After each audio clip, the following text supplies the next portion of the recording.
వేదిక మీద ఆశీలైనటువంటి సోదరులు నాకు ఈ యొక్క గ్రేటర్ హైదరాబాద్ ఎలక్షన్ లో చేయూతనిస్తూ నాతో సహకరించి నిరంతరము మరి అన్నము ఆహారము లేకుండా ఉన్నది ఉన్నా లేకున్నా ఎప్పుడైనా రమ్య అనుకుంటా సమయం ఇస్తున్న సోదరుడు మదీన్ భాయ్ గారు, వారితో పాటు కార్మిక నాయకుడు హైదరాబాద్ కొలుకూరి నరసింహారెడ్డి గారు, కార్మిక నాయకుడు బీడీఎల్లో పనిచేస్తున్న కాసాల రమేష్ గారు, ఆకుల యాదయ్య గారు, మరి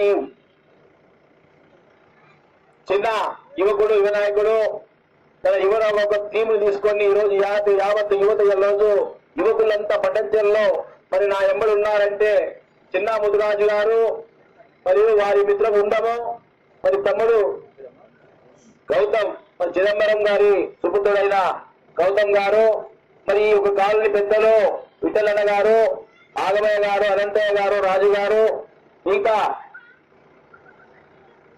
మోయిన్ గారు, కాజమయ్య గారు, మరో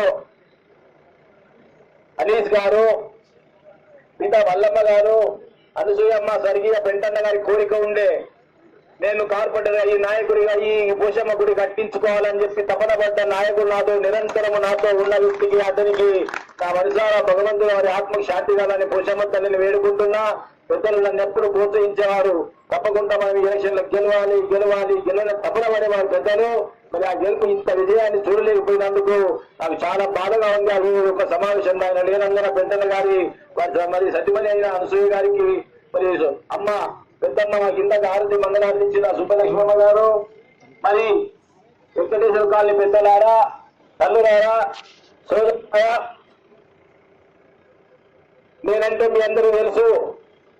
నేను 1988లో సపాన సర్పంచ్ ఉన్నప్పుడు వారి యొక్క నేతృత్వంలో నేను పంచాయతీ ఉప సర్పంచ్ గా పనిచేసి రాజకీయాన్ని ఒడిగట్టుకున్నాను. ఆయనతో వెంబడి తిరిగి రాజకీయం, పంచాయతీ వ్యవస్థ అంటే ఏంటి, పంచాయతీల ప్రజలకు మౌలిక సదుపాయాలు అంటే ఏంటి అని అవగాహన చేసుకొని నిరంతరం ఆయన చేసే పనులు నేను కూడా భాగస్వామిని సమావేశాలలో విని గ్రామ పంచాయతీ పాలన అంటే ఎట్లుండాలి, ప్రజలతో నిరంతరము సత్సంబాలు, ప్రజలకు కావాల్సిన మౌలిక సదుపాయాలు ఏంటి అంటే నీరు, మరి రోడ్లు, మరి లైట్లు, మరి డ్రైనేజ్ వ్యవస్థ, మూడీలు క్లీన్ చేయడమే ఈ యొక్క సర్పంచ్ డ్యూటీ. ఈ రోజు కార్పొరేటర్ డ్యూటీ కూడా అదే. పేరు మారిందే తప్ప పంచాయతీ సర్పంచ్ లాగానే. మన హైదరాబాద్ లో పెద్ద పారిశ్రామిక ప్రాంతమైన దీన్ని హైదరాబాద్ లో గ్రేటర్ హైదరాబాద్ లో డివిజన్ లో విలీనం చేయడం జరిగింది. విలీనమైన తర్వాత ఎన్ని సమస్యలు వచ్చినాయి. మనకు వాల్యుయేషన్ సర్టిఫికేట్ దొరకదు. కోర్టులో పోవాలంటే సర్టిఫికేట్ ఇవ్వరు. మనం ఇవాళ వేరే పంచాయతీ గ్రామాలకు తెచ్చుకునే పరిస్థితి. మరి ఏ పని అయినా అధికారులు స్థానికంగా ఉండరు. ఇక్కడ ఉన్న ఒక్క అధికారి కూడా కమిషనర్ల పేర్లు ఉంటారు. కార్లలో తిరిగి వారు ఎంజాయ్ చేయడమే తప్ప వారిని తలలు వచ్చి పనిచేయించే నాయకులు ఎవరు కూడా లేరు. మరి అలాంటి నాయకుల జీవితం అయిన తర్వాత మరి ఎన్నో బాధలు ఉన్నాయి. నిజంగా నాకు చాలా బాధ వేసింది. మా ఇంటికాన్నే 3 నెలలు అయింది మోరు తీయక. మరి ఇంకెట్లా పరిస్థితులు ఎట్లా పరిస్థితి ఉందని చూస్తే నేను మెటీఆర్ ఇంకా నర్సంచేరి స్కూల్ కాడ పోతే నీళ్లు ఎత్తి పోసుకుంటున్నారు. వైంశాల కాడ లింగమయ్య గుడి కాడ మరి నర్ర పెంటయ్య ఇల్లు వాళ్ళ బంధువులు ఉండరు, పార్టీ వాళ్ళు మూడీలు జామైన బీరాము సార్ ఇంటికాడ మొత్తం పోయి సీసీ రోడ్ వేసారు. ఆ చీలు నేర్చుకొసుకొని బాధపడుతున్నారు. ఏమయ్యా ఎట్లా చేయాలి మా పరిస్థితి ఇది అని చెప్పి. ఇంతమైన దారుణమైన పరిస్థితి. ఇప్పుడు పటన్ చెరువును క్లీన్ చేయాలంటే మరి ఇంకా 3-4 నెలలు టైం పడుతుంది. ఇదంతా డ్రైన్లు తీసి నేను సర్పంచ్ గా గెలిచిన తర్వాత మీ అందరి ఆశీర్వచనాలతోని ఒక 3-4 నెలలు ట్రాక్టర్లు పెట్టి సిబ్బందిని పెట్టి మూడీలు తీస్తే అడిచిపోసి 3-4 నెలలు పట్టింది. అదే పరిస్థితి మళ్ళా గత 5-10 సంవత్సరాల్లో కూడా ఈ యొక్క పరిస్థితి దాపరించిందని చెప్పి నేను తెలియజేస్తున్నాను. నేను సర్పంచ్ ఉన్నప్పుడు నిరంతరం ప్రజల్లో ఉన్నాను, యథాశ్రీమకు ఉంచుకున్నాను, ఎక్కడో ఉండలేదు. నేను ఎక్కడ కూడా అవినీతి పని చేయలేదు. ప్రజల కోసం నేను పనిచేసి పొద్దున్న ఉదయం లేవగానే మీ దగ్గరికి వచ్చి మీ ఇంట్లోకి వచ్చి వెంకటేశ్వర కాలనీ కూడా మనకు వాటర్ లైన్ కూడా లేదు. సబ్బత్ ఎంతో 11-12 గంటల రాత్రికి ఇబ్బందులు వచ్చుంటుండే. మరి ఆ రోజు మేము సత్యసాయి ట్రస్ట్ నీళ్లు పటంచెరులో మాకు సంపు కావాలంటే పటంచెరు మా కాలనీకి నీళ్లు ఇస్తేనే మీకు జాగిస్తామని చెప్పి ఆ రోజు సత్యసాయి ట్రస్ట్ ద్వారా మనం నీళ్లు తెచ్చి నిరంతరం నీళ్లు ఇచ్చిన ఘనత కూడా నేనే అని చెప్పి సభాముఖంగా మీకు తెలియజేస్తూ మరి నీటి బిల్లులు కూడా మాఫీ చేయించడం జరిగింది. ఇక్కడ ఉన్న మరి సిహెచ్ గ్రామ పంచాయతీలో అధిక బిల్లులు కట్టి మరి గ్రామ పంచాయతీకి నోటీసులు ఇచ్చి కోట్ల రూపాయలు పెట్టిపోయి గత సర్పంచులు జైపాల్ గారు, సరస్రెడ్డి గారు సర్పంచ్ ఉన్నప్పుడు పంచాయతీ బాకీలు మాంజిరా వారికి నీళ్లు కట్టడానికి కోట్ల రూపాయలు బకాలు ఉంటే జపాన గారి ప్రజలు కూడా మరి నేను వచ్చినాక వాళ్ళు నోటీసులు ఇచ్చి మరి నీళ్లు పనిచేయడం జరిగింది. నీళ్లు బంద్ చేసి నేను సదాశివరెడ్డి గారు ఎమ్మెల్యే ఉండగా ముఖ్యమంత్రి చంద్రబాబు నాయుడు గారికి వెళ్ళాను. అక్కడ ఉన్న అధికారులు అయితే ముఖ్యమంత్రి స్పందించకపోతే డాక్టర్ కిషన్ రావు గారు అని పట్టుకొని సుప్రీంకోర్టుకి వెళ్లి మరి ఫ్రీ ఫార్మ్ వాటర్ సప్లై తీసుకొచ్చిన ఘనత కూడా నాదే అని చెప్పి సభంగా తెలుస్తున్నాను. ఈ ప్రాంతంలో ప్రయోగిస్తున్న మాంజీర వాటర్ లైన్ కలపూరు నుంచి కంది, చెట్కు, రుద్రారం, కృష్ణాపురంతా సర్పంచులందరినీ ఏకం చేసుకుని ఢిల్లీకి వెళ్లి ఢిల్లీలో మేతానే సుప్రీం కోర్టు లాయర్ ద్వారా ఆర్డర్ తీసుకొచ్చి మా ప్రాంతాన్ని మీరు కలుషితం చేశారు, మా దగ్గర ఇండస్ట్రీలు పెట్టారు, మీరందరూ కూడా మేమెందుకు నీళ్లు కొనుక్కొని తాగాలి, మాకు ఫ్రీ నీళ్లు ఇవ్వాలని చెప్పి తెచ్చిన ఘనత ఈ రోజు పట్టణచెరు జిహెచ్ఎంసీకి దక్కిందని చెప్పి సభలుగా తెలియజేస్తూ, పెద్దలారా సమయం చాలా అయింది, తల్లులందరూ కూడా ఇబ్బంది కాకుండా నేను ఎక్కడ మాట్లాడుకుంటా నా గురించి గొప్ప చెప్పొచ్చు. మీకు పక్కకున్న పెద్ద మూరే మీకు నిదర్శనం.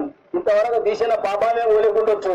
నేనున్నప్పుడు మూరి కట్టించి మీ అందరినీ సంజాయించి 15 రోజులకు నెలకోసారి దీపించి చూసి మీరందరూ చూసిండు.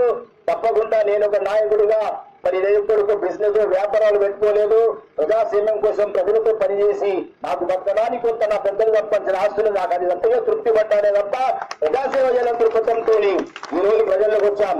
ఒక నాయకుడు అన్నాడు నన్ను, అయ్యా నువ్వు ఎట్లా చేసే నువ్వు పోటీ చేస్తా అంటావు, కార్పొరేట్ ఎట్లా గెలుస్తావా, నీ పక్కకున్నంతా 4 కోట్లు 5 కోట్లు పెడుతున్నారంటే అన్నాడు. అయ్యా నేను సంపాదించింది పట్టణచెరులో సర్పంచ్ గా చేసిన సర్వీస్ నన్ను గతంలో కొందరు మా దగ్గర నాయకులు మా ఇప్పుడు నేను ఓడిపోలేదు. గతంలో అనీష్ భాయ్ గారు ఏడ్చారు. ఆ రోజు నేను కూడా వేసిన ఈ కాలనీకి వచ్చాయి.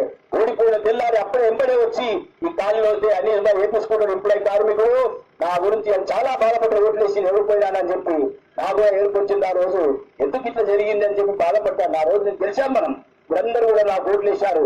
మా దగ్గర ఉన్న కాంగ్రెస్ నాయకులు గ్రూప్ కొట్లాటల వల్ల నందీశ్వర్ భూపాల్ రెడ్డి గారు కొట్లాడుకొని నన్ను ఒక నాయకుడు ఉల్టా ప్రచారం చేసి ప్రచారం చేసి ఇంకో నాయుడు ఉల్టా ప్రచారం చేసి నన్ను ఓడగొట్టడం జరిగింది. ఆ రోజు మనం గెలిచినాం. మరి భగవంతుడు పోషమ్మ తల్లి ఆశీస్సులు ఆ గెలుపు ఏమి చేయడానికన్నా ఒక గెలుపుకు నెక్స్ట్ ఒక ఓటమికి నెక్స్ట్ కు తొలిమెట్టు విజయానికి అంటారు. ఈ రోజు పోషమ్మ తల్లి సాక్షిగా మాకెవ్వరు పెద్దలు లేరు. యొక్క పెద్దలు ఇదే టీం నా యువకులు మా కాంగ్రెస్ పక్షాల పార్టీలో సునీతా లక్ష్మారెడ్డి గారు ఒకరు, తర్వాత పట్టణచెరులో నాకు నరసింహారెడ్డి, మతీన్, మరి యాదయ్య, మరి ఇలాంటి యువకులమే. ఇంకో నేను నాకు కూడా పూర్తిగా రాజకీయ క్యాంపెయినింగ్ ఎట్లా చేయాలని సతమవుతున్నాను. ఇంతమందిని ఎట్లా మెయింటైన్ చేయాలని కూడా ఈ యొక్క క్యాంపెయిన్ లో ఆ రోజు పెద్దలు ఎంతో మంది పనిచేసే వాళ్ళు ఉంటారు. అది లేకుండా కూడా ఈ రోజు ఈ యొక్క యువకులు చిన్న ముదిరాజు గారి యువకులు ఇలాంటి కోట్పలతోని ఎక్కడ ఆ రోజు మనం పోటీ చేసినప్పుడు నాకు యువకులు లేకుంటే ఈ రోజు యువకులే విజయం అని చెప్పి సభాముఖంగా నేను తెలియజేస్తున్నాను. 100 మంది యువకులు స్వచ్ఛందంగా ఇప్పటిలాగే వాళ్ళకి ఛాయ్ ఆటలు కూడా లేవు. పొద్దున తిరిగిరు, ఇప్పుడు తిరిగిరు. వాళ్ళకు రామోత్సవంతో కాస్తో పప్పన్నం పెట్టి ఈ యొక్క క్యాంపెయినింగ్ నడిపిస్తున్నాం. వారందరికీ కూడా చేతులెత్తి నమస్కరిస్తున్న పోషణ యువకులందరికీ, సోదరులారా, తల్లులారా, వెంకటేశ్వర కాలనీ పెద్దలారా, నేనెక్కడ కూడా ఎవరితో రూపాయి లంచం చేసుకోలేదు, ఎవరికి గౌతం చేయలేదు. ఇల్లు కట్టించినా ఇల్లు కట్టుకున్నారు, పర్మిషన్ కూడా రూపాయి అవినీతి పని చేయలేదు.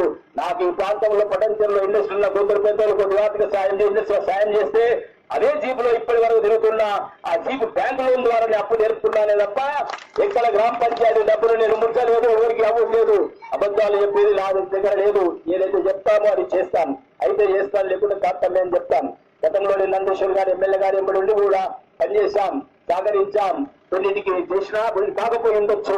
ఇదే టెంపుల్ విషయంలో నందీశ్వర్ గారు MP election, Sunitha Lakshma Reddy election లో, ఆయన ఎమ్మెల్యే ఎలక్షన్ లోనే డబ్బులు ఇచ్చినప్పుడు మళ్ళీ ఎంపీ ఎలక్షన్ లో కొన్ని ఇస్తే అయిపోతారని చెప్పి ఆ రోజు ఎమ్మెల్యే గారు ఎంతో వేడుకున్నా. అయినా ఇస్తా అని ఇవ్వకుండానే వెళ్ళిపోయింది మా దగ్గర విడిచిపెట్టి. అందుకని తప్పకుండా నేను పెద్దలకు వాగ్దానం చేసిన ఈ దేవాలయాన్ని నా చేతులతో నా కరకంలో చేత కట్టించి నా నేను ఒక ఇక్కడ ఉన్న స్థానిక నాయకులు నా సొంత డబ్బు పెట్టి కట్టించి ఈ గతంలో నాకు కూడా ఒక కోరిక ఉన్నది. పట్టణచెరులో సర్పంచ్ గెలిచినప్పుడు కింది బస్సులు ఒక పోషమ్మ గుడి కట్టించిన నేను. కింద లాస్ట్ చైతన్య చిన్నవారి దగ్గర బేగల వెంకయ్య అనే సోదరుడు అడిగితే ఆ కట్టించి స్వర్గీయ పంతులు సత్యనారాయణ శర్మ ఉండే ఆయన ప్రతిష్ట చేసిండు. వైభవంగా టెంపుల్ పోషమ్మ తల్లిని పెట్టాలన్న గారి మరి సతిముని ఆగమని వీళ్ళతో పెద్దల అమ్మలు కోరిక ఉన్నది. తప్పకుండా పోషమ్మ టెంపుల్ నేను సొంతగా నేను కట్టించి మీకు మంచి వైభవంగా తీసుకొస్తాను సభముగా తెలియజేస్తూ, నిరంతరం మీలో మీలో కొడుకుగా తమ్ముడుగా అందులో ఒక సఫాయి సిబ్బందిగా పనిచేస్తానే తప్ప ఎలాంటి ఎస్సీ కార్లలో తిరిగి కారు అట్టాలు ఎక్కించుకొని పోయే మనసత్వం నాకు లేదు. నాకు శ్రమ నిరంతరము ప్రజాశ్రమమే. పట్టణచెరులో ఉన్న యొక్క నివసిస్తున్న ప్రజలందరికీ జిహెచ్ఎంసీ ద్వారా వచ్చే ప్రభుత్వ పరంగా ఏవైతే ఫలితాలు ఉన్నాయో అవన్నీ అందించి మీ అందరి కూడా నిరంతరం మీలో ఒకరిగా ఉంటూ మీ కష్ట సుఖాల్లో నష్టాల్లో నేను ఉంటానని సభాముగా ఆశిస్తూ నన్ను ఒక నాయకుడు అని మీ కొత్త మర్చిపోయాను. డబ్బులే అన్నారు, మీ అందరు హృదయాలు నాకు ఇవ్వాలి డబ్బులు. సాధారణ వాళ్ళు డబ్బులు పెట్టినా కొనుక్కుందామంటే దొరకలేరు వాళ్ళకు. ఈరోజు డబ్బులు ఉన్నా ఎవరు కొంటాను? ఇంతమంది ప్రజలు ఇవాళ ముక్త కంఠంతో కులముల మతాలకు ముస్లింలు, మరి Christians, SC, ST, BC, minority, UP, Bihar, Maharashtra, Kerala, మరి విజయవాడ, మరి శ్రీకాకుళం, కృష్ణా ఇలాంటి జిల్లాల నుంచి సెటిలర్స్ ఉన్న వాళ్ళంతా కూడా ఈ రోజు ఒక ఆయన నిన్న జేపీకాల్లో ఒక మీటింగ్ వచ్చిన ఒక 10 మంది తెలుగుదేశం కార్యకర్తలు ఎప్పుడు తెలుగుదేశం కోటేస్తాం. మరి ఈసారి శంకరన్న మంచోడు అంటే ఆయన చూడాలి ఒకసారి. మేము ఈ రోజు స్థానిక ఎలక్షన్లు కాబట్టి ఈ స్థానిక ఎలక్షన్ లో మరి ఎమ్మెల్యే ఎంపీ ఎలక్షన్లు అయితే పార్టీలకు ఇస్తాం. ఈ లోకల్ బాడీ ఎలక్షన్లు లోకల్ గా స్థానికంగా ఉంటే మంచివాడంట అని చెప్పి నన్ను పిలిపించుకొని ఒక సుమారు 400 ఊర్లలో పనిచేస్తున్న కార్యకర్త ఇక్కడే మా ప్రాంతంలో ఇక్కడే మనం పోయే రూట్ లో ఆ ఇండస్ట్రీ అది అన్సిలర్ ఉన్నది. ఆ అన్సిలర్ పనిచేసే కార్మికుడు నాకు చెప్పిన మాట చాలా సంతోషం ఇచ్చింది. పెద్దలారా, తల్లులారా, మీ అందరు కూడా చేతులు జోడించి నమస్కారం చేస్తున్నా. ఇట్లాగే ఈ యొక్క స్ఫూర్తి మద్దతు నాకు ఉండాలి. మీలో ఒకటిగా 5 ఏళ్ళు ఇట్లాగే మీ యొక్క సేవకుడుగా రోజు నిరంతరం మీలో ఉండి పనిచేసి ఈ మూరీల సమస్యను మంచి అండర్ డ్రైనేజీలు దీన్ని చేపిస్తాను. గతంలో పాలకులు మరి గెలిపించిన నాయకుని పర్యవేక్షణ బాగలేదు. ఆ నాయకుడు స్వయంగా చెప్పాడు ఏం చేయాలి లేకపోతే గ్రామాల్లో మున్సిపల్ అధికారులు ఇంటలేరని అన్నారు. కానీ అలాంటి నాయకులకు మడలు వెంచి చూపించి అధికారులు తలలు వచ్చి పని చేయించే సమర్థత్వం నాలో ఉంది. నేను తప్పకుండా చేయించి మీకు సక్రమైన నాణ్యతమైన కాంట్రాక్ట్ సిస్టమ్ ను ఈ యొక్క అండర్ గ్రౌండ్ డ్రైనేజ్ విషయంలో మరి వాళ్ళు ఈ యొక్క కాంట్రాక్టర్లు అధికారులు కాంట్రాక్టర్లు కుమ్మిక ఇది లెస్ కాంట్రాక్టర్ కేసి తక్కువగా కోడ్ చేసుకొని లెస్ కాంట్రాక్ట్ చేసుకొని లెస్ అంటే తక్కువగా చేస్తామని చెప్పి ప్రభుత్వాన్ని చూపించి కాంట్రాక్ట్ చేసుకొని అడ్డం పైపులు వేసి ఏదో సిమెంట్ చేసి వెళ్ళిపోతున్నారు వారు. ఎక్కడ చూసినా అదే పరిస్థితి ఉన్నది. అట్లాంటి కాంట్రాక్టులు ఎవరిని కూడా పట్టణ చెరువు రానిచ్చేది లేదని సభాముఖంగా తెలియజేస్తూ సరైన పద్ధతిలో సరైన క్రమంలో నేను కూడా సర్పంచ్ గా ఉన్నప్పుడు అండర్ గ్రౌండ్ చేశాం. ఒక్క పైపు ఇప్పటి వరకు డ్యామేజ్ కాలేదు. ఒక అండర్ గ్రౌండ్ లైన్ వేస్తే ఒక మెయిన్ వాల్ 7 feet పెట్టాలి. ఆ మెయిన్ వాల్ నిన్నంటేనే పైప్ జామ్ అవుతుంది అది తీయకపోతే. ఇట్లాంటి క్రమమైన పద్ధతిలో అవగాహన లేని నాయకుల యొక్క పరిపాలన, అవగాహన లేని సిబ్బంది, అవగాహన లేని అధికారుల లంచాలతో ఈరోజు సిహెచ్సి సతమతం అవుతున్నది. సిహెచ్ఎంసీలో ఉండే అధికారి ఎవరు ఉండో లేదా ఎవరు ఉండాలంటే రామచంద్రపు ఉండే ఉంటారు. అలాంటి అందరినీ కూడా ఏ సర్కిల్ ఆఫీస్ ఇదే ఏనే ఆఫీస్ నిర్మాణం చేసి తప్పకుండా మీలో ఒకరిగా వాళ్ళందరూ కూడా సేవలు అందిస్తారని. మరి నీటి సమస్య ప్రధానం ఉంది, ఊరిల సమస్య ప్రధానం ఉంది, లైట్లు కూడా ఓల్డ్ సిస్టమ్ అనే ఉన్నాయి. హైదరాబాద్ లో గిటర్ అయిన తర్వాత మంచి ఎంతో విద్యుత్ కాంతులతో హైదరాబాద్ లో లైట్లు చందానగర్ లో లైట్లు కూడా ఉండాలి. ఇవన్నీ కూడా సకాలంలో సంవత్సరం లోపలనే పట్టణ రూపురేఖలు మార్పుతానని చెప్పి సభాముగా తెలియజేస్తూ మరి అలాగే మీకు చాలా రోజుల నుంచి సమస్య ఉంది ఇళ్ల పట్టాల విషయంలో. తప్పకుండా నేను స్థానిక ప్రభుత్వం మీద ఈ రోజు మనం అందరం కూడా సాధించుకున్నాం. తెలంగాణ సాధించుకొని బంగారు తెలంగాణ ప్రభుత్వం చెప్తుంది. బంగారు తెలంగాణ కావాలంటే మరి మనందరూ కూడా పట్టా సర్టిఫికెట్ పేదలు ఎన్నో రోజులు ఉన్నాం కాబట్టి అందరూ కూడా పట్టా సర్టిఫికెట్ ఇప్పించే బాధ్యత కూడా తీసుకొని పనిచేస్తారని సభాముగా తెలియజేస్తూ మీరందరూ కూడా మరి అమూల్యమైన ఓటును చేతి గుర్తుకు ఓటేసి నన్ను ఆశీర్వదించి గెలిపిస్తే తప్పకుండా 5 సంవత్సరాలు నిరంతరం మీలో ఉంటాను సభాముఖంగా హామీస్తూ మరి చాలా మంది పోటీ చేస్తున్న నాయకులు ఉన్నారు. పోటీ చేస్తున్న నాయకులు రేపు తెలుస్తుంది ఎవరు ఉంటారు ఎవరు పోతారు. ఇంకా వాళ్ళు ఒక పార్టీలో సతమతం అవుతున్నారు. వాళ్ళు ఆ పార్టీలో ఎవరు ఉంటారు ఎవరు పోతారు ఎవరు ఉన్నా పోయినా పటంచెరులో కాంగ్రెస్ పార్టీ శంకర్ యాదవ్ గెలుపు నిత్యమైపోయిందని చెప్పి తెలియజేస్తున్నాను. ఇవాళ నేను నామినేషన్ వేసినాడే నన్ను కొందరు అన్నారు, కొందరు ఏదైతే రిజర్వేషన్ ప్రక్రియ వచ్చినప్పుడే కొందరు అన్నారు అవకాశాలు మీకే ఉంటాయని. నామినేషన్ వేసినాడు ఈ విజయం మనది గెలుపు తథ్యమైందని చెప్పి సభాముగా తెలియజేస్తూ ఇప్పుడు నాకు ఇంకో 2 మీటింగ్లు అటెండ్ చేసేది ఉన్నది. ఉమ్మడి బస్సులో మరి లక్కతోటిలో మీటింగ్ లో పోవాలి. మరి ఇంత ప్రజలకు ముందుకు వచ్చి నాకు ఇది ఇప్పుడే పాదయాత్ర చేసిన బస్ స్టాండ్ వెనుక మరి రవీందర్ రెడ్డి హాస్పిటల్ దగ్గర మరి ఇంత ఆదరణ వస్తుంది. తప్పకుండా మన బిడ్డం భారీ మెజార్టీతో గెలుస్తాం. అమ్మలాల అక్కలాల ఉన్న వాళ్ళంతా ఆర్థిక వడ్డీలతో వ్యాపారాలు చేసి డబ్బు తీసుకొని మన దగ్గరకు వస్తున్నారు. వాళ్ళ దగ్గర ఇచ్చిన డబ్బులు తీసుకోండి. ఎందుకంటే మళ్ళా దొరకని వాడు మనకి మళ్ళీ రాడువాడు. అదేనా వాళ్ళ డబ్బులు తీసుకోవాలి. చేసే పని మనం ఓటు చేసే పని మనం చేయాలని సభాముగా తెలియజేస్తూ మరి మీ అందరూ కూడా ఇంత भाइयों और बहनों हमारे यहाँ पे मैनेज बाज हमारे स्वर्गीय